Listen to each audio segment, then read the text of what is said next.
Chapter 27. My hand is trembling when I reach for the doorknob. I've never once been scared to walk into my own business before, but I've also never been this on edge. The building is dark when I enter it, so I flip on the lights, holding my breath. I walk slowly to my office, pushing the door open with caution. He's nowhere, yet he's everywhere. When I take a seat at my desk, I turn on my phone for the first time since I went to bed last night. I wanted a good night's sleep without having to worry about whether or not Ryle was trying to contact me. When it powers on, I have 29 missed texts from Ryle. It just so happens to be the same number of doors Ryle knocked on to find my apartment last year.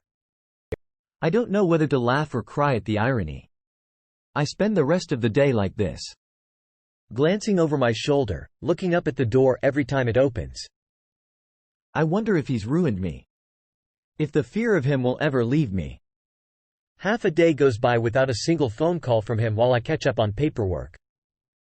Alyssa calls me after lunch and I can tell by her voice that she has no idea about the fight Ryle and I had.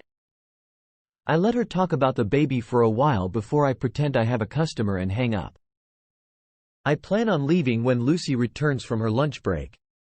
She has half an hour left. Ryle walks through the front door 3 minutes later. I'm the only one here. As soon as I see him, I turn stone cold. I'm standing behind the counter, my hand on the cash register because it's close to the stapler. I'm sure a stapler couldn't do much harm against the arms of a neurosurgeon, but I'll use what I have. He slowly makes his way to the counter. It's the first time I've seen him since he was on top of me on our bed the other night. My whole body is immediately taken back to that moment, and I'm engulfed in the same level of emotions as I was in that moment. Both fear and anger rush through me when he reaches the counter. He lifts his hand and places a set of keys on the counter in front of me. My eyes fall to the keys.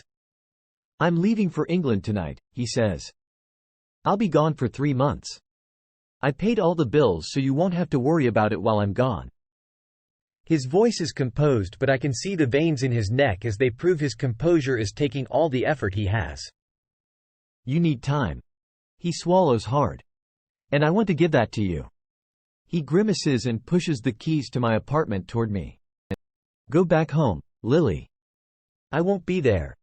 I promise. He turns and begins walking toward the door. It occurs to me that he didn't even try to apologize.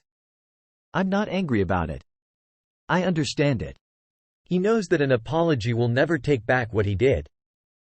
He knows that the best thing for us right now is separation. He knows what a huge mistake he made. Yet I still feel the need to dig that knife in a little deeper. Ryle. He looks back at me and it's as if he puts a shield up between us. He doesn't turn all the way around and he's stiff as he waits for whatever I'm about to say. He knows my words are going to hurt him. You know what the worst part about this whole thing is? I ask. He doesn't say anything. He just stares at me, waiting for my answer. All you had to do when you found my journal was ask me for a naked truth. I would have been honest with you. But you didn't. You chose to not ask for my help and now we'll both have to suffer the consequences of your actions for the rest of our lives.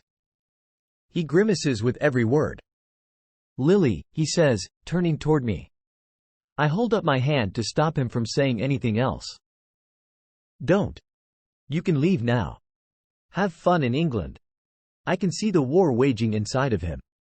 He knows he can't get anywhere with me in this moment, no matter how hard he wants to beg for my forgiveness. He knows the only choice he has is to turn and walk out that door, even though it's the last thing he wants to do. When he finally forces himself out the door, I run and lock it. I slide down to the floor and hug my knees, burying my face against them. I'm shaking so hard, I can feel my teeth chatter. I can't believe part of that man is growing inside me. And I can't believe I'll one day have to admit that to him.